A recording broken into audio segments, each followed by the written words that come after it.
So today we have Alp, one of our federal work study students.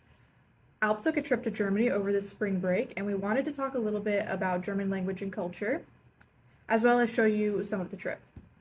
So let's start with how many languages do you speak, Alp? To start with how many languages I speak, like I'm speaking three and a half languages I can say because my first native language is Turkish. I learned English after that. And when I was 10 years old, I started learning German. And this year, in the beginning of the semester, like I've been learning Spanish as a beginning course. So I prefer to address as like I know three and a half languages. As a first plan, I was thinking about studying in Germany, so that's why I started learning German when I was in middle school.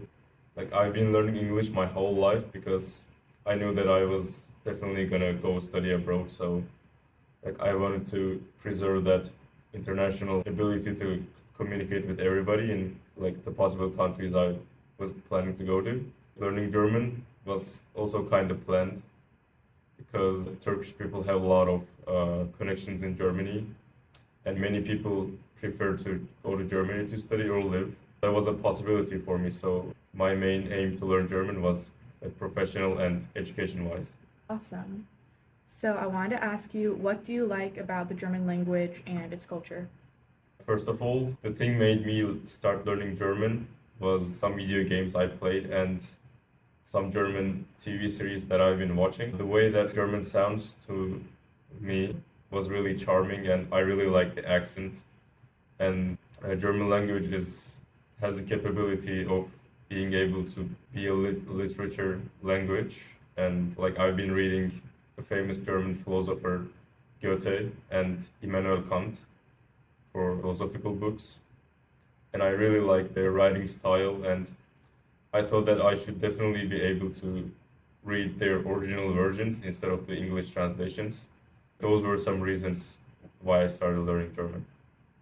What do you think would set German apart from the other languages you know or the other cultures that you've been a part of? How do you think it's different? Really good difference. I can say that Germans really love to combine words and have a lot of long words which are composed of a lot of letters. Even though like that might sound hard to pronounce and speak in daily life or when you go to Germany, that's a thing that really interested me because I think that separates German from like many languages with this structural aspect. I find it really interesting that you said that in the German language they like to mash together a bunch of verbs, a bunch of words. Can you give me an example of one of those? For instance, I can say some street names. They have street names like Kaiser Wilhelm Straße. They like to combine like famous people's names with their streets. That's a really common thing in there.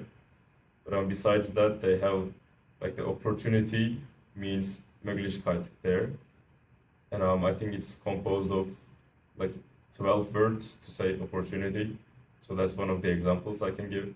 One thing that I have noticed that people say is a lot of cultures, including German culture, the language is more direct. So in English, we tend to beat around the bush or try to say things in a nice way. We're not going to go straight for the throat, if you know what I mean. But other languages are more direct. Do you think German is a really direct language? In that aspect, I can put German in between. For instance, like in daily life, they don't act like this. But when it comes to professional life or like education, they tend to say they're criticizing in a more direct way instead of talking around the things. The reason why they do this, as far as I observed, that they really value to be successful.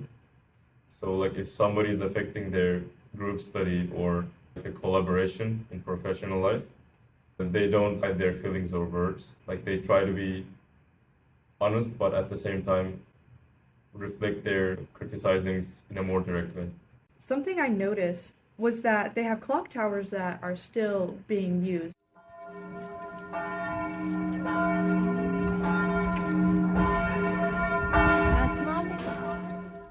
That's not so much the case here in America that I've seen. We have clock towers, they're not really a big part of our daily life.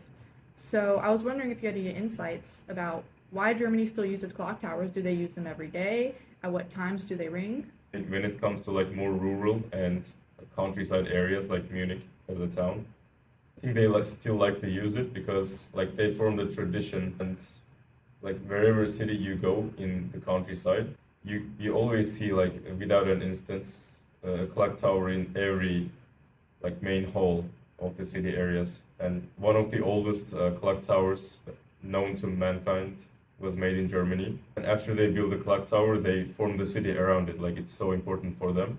Especially when it comes to 5 p.m. They ring it like I think in between 17 and 35 times.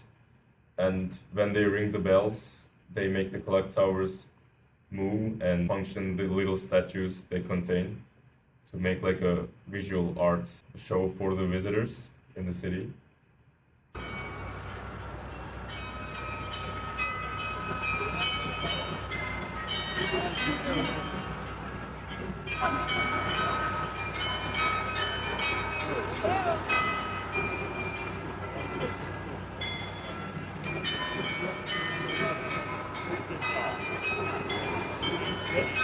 When you came back, you mentioned something you noticed was that punctuality is really important in German culture. Do you think time is maybe more important in German culture than other cultures?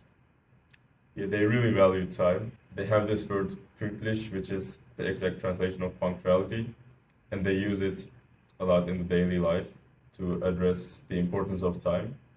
You went to, of course, the major cities, but also more rural areas. Can you tell us a little bit about that? Were there any differences? Which did you like more? I know that you visited the very famous White Castle. Do you want to talk about that? Yep, I think that there's approximately 20,000 castles in Germany, and I saw like the two famous ones, which are the White Castle, Neuschwanstein, where Disney inspired Cinderella, and Hohenschwangau Castle. Castles, one of the most significant architectural structures you can see in rural Germany, and they were really important for Kaisers, which is the kings of the principalities. They also have this word called Bürger, which is people living in the burgs, which the castles, and they still have this word to this day to address their citizens. It's one of the contributions of the castles to the Germanic language. The name Neuschwanstein is coming from the swan because Schwan means swan in German. The significance and importance of the swans to Germanic myths is because of the Ludwig II, because he valued art and literature so much. So he hired a really famous poet, Wagner, which he composed the Swan Lake Ballet. And in the castles, they didn't let us record, so like you might not able to see the visuals.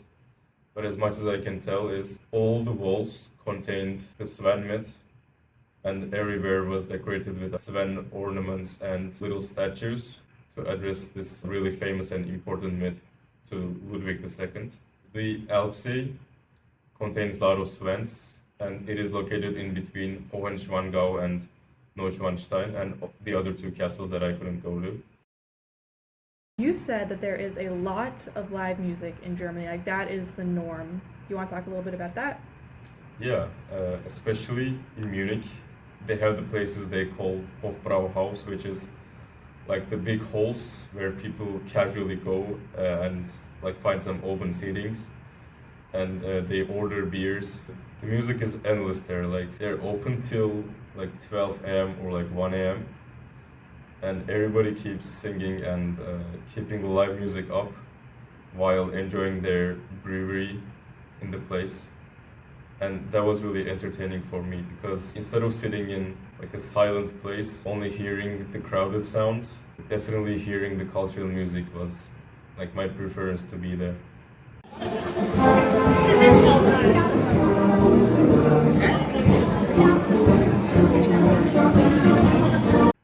So I also wanted to ask you, because you said you've been learning German for a very long time and you were learning it in Turkey and continued when you moved to the United States.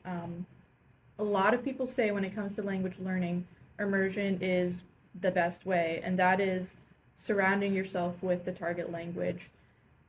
Do you feel that during your week in Germany you saw a lot of improvement, more so than when you were studying in, different countries? So how do you feel about immersion? In the first day, I was definitely feeling too rusty to talk with the native people.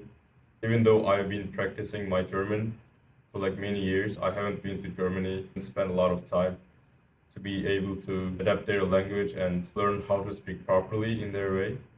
So in my week, like towards the end, I definitely felt an improvement in my German. I felt the urge to stay there more and spending more time and speaking to the locals. That's a really efficient way to improve the German or like any other languages you can think of because as you told previously, the cultural aspect of language, like after some time you'll be able to address their culture and your own opinions by using the local language to the country you go.